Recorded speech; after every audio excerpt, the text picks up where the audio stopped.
as new data shows that young women in America are in the grips of an escalating mental health crisis. A new CDC report finds the number of teenage girls who feel persistently sad or hopeless has nearly doubled over the last decade. 10 years ago, that number, 36% in 2011, exploding to 57% in 2021 for both boys and girls. A total of 42% said they felt persistently hopeless over the past year.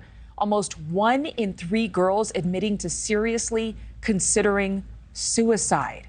Let's bring in Dr. Lisa Stroman, a clinical psychologist, attorney, and founder of the Digital Citizen Academy. First of all, I'm looking at some of the stats here, not just the suicide mention, but let me read this to you. 1 in 10 girls say they've been forced to have sex in their lifetime.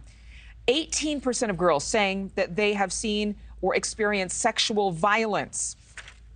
60% of girls having depressive symptoms in the past year. Why in the world is this happening to our daughters? Well, Adrienne, I wish I could give the perfect answer to this, but the problem I see is that our children are being amassed with data and messaging that for our girls is leading them to believe that their sexualization is what gives them value in our society. And we are seeing them in these online forums, in these online platforms, being encouraged and being actually shown the way on how to become more sexualized. And the truth of the matter is they are normalizing it at a rapid pace. And so what I've been seeing over the last 10 years in my private practice with teenagers is that they are asked to give sexual favors for rides home. They are asked to give sexual favors if they want entrance into parties. And the girls don't know how to respond to that because we simply aren't watching them closely enough. Well, I have 2 points to make on this, just because I remember being a girl. I remember these parties. Now, and again, things have changed since I was a teenage girl, greatly. But some things have remained the same. One is that why are we scrutinizing social media so much when we're not scrutinizing the creators of the content they stream? Record labels, those who produce music videos, those who create movies, all of that sexualization. It seems as though it's like, oh, no, you're the gatekeeper, Facebook, you're the gatekeeper, Instagram, so it's all on you. I think 2 things. I think that you're absolutely right. It's a great point. The misogynistic messaging that the content creators are putting out there has to be reviewed. But I also think that we have to look at if we're not just a platform that's opening the door and being a gatekeeper, but we actually are in fact looking and seeing that there's an algorithm that are leading them down these paths intentionally because it keeps them hooked longer and longer. And that's what's leading to this mental health crisis across the board. I think a lot of people will point to the patriarchy, but historically speaking, young women long for attention from fathers, from positive role models, from older women, those, whether they're mentors or big sisters, and they're also looking for a sense of belonging. But over the past few years, loneliness has pervaded so many aspects of our interactions with each other, especially with the fact that we were locked down. You had to do virtual learning.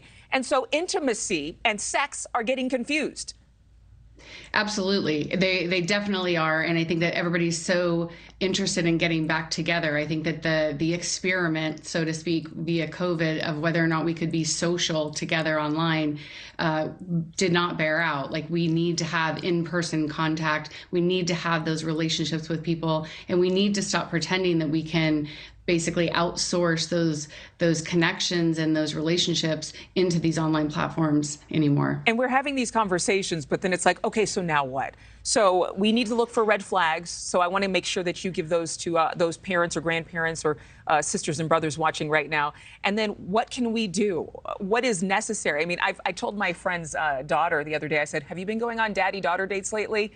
And she's like, oh, no, we've backed off of that. And I said, you need a daddy-daughter date. You need to check in with dad. So, I mean, and that's not the option for a lot of families. You got to go on a mommy-daughter date. You got to go on let me go visit my neighbor's friend, a safe place, and have some interactions that are positive so I'm not seeking them from somewhere else, seeking my self-esteem somewhere else.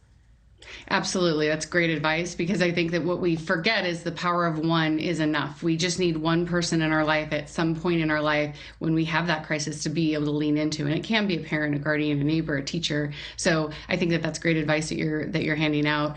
Some of the warning signs I would say is look at your kids in terms of whether or not there's a change in behavior. When I see children, they are typically starting to withdraw. There's typically starting to lean into those devices more and more. And so you start to see them detach and disconnect from that in real life experience that we want them all to have.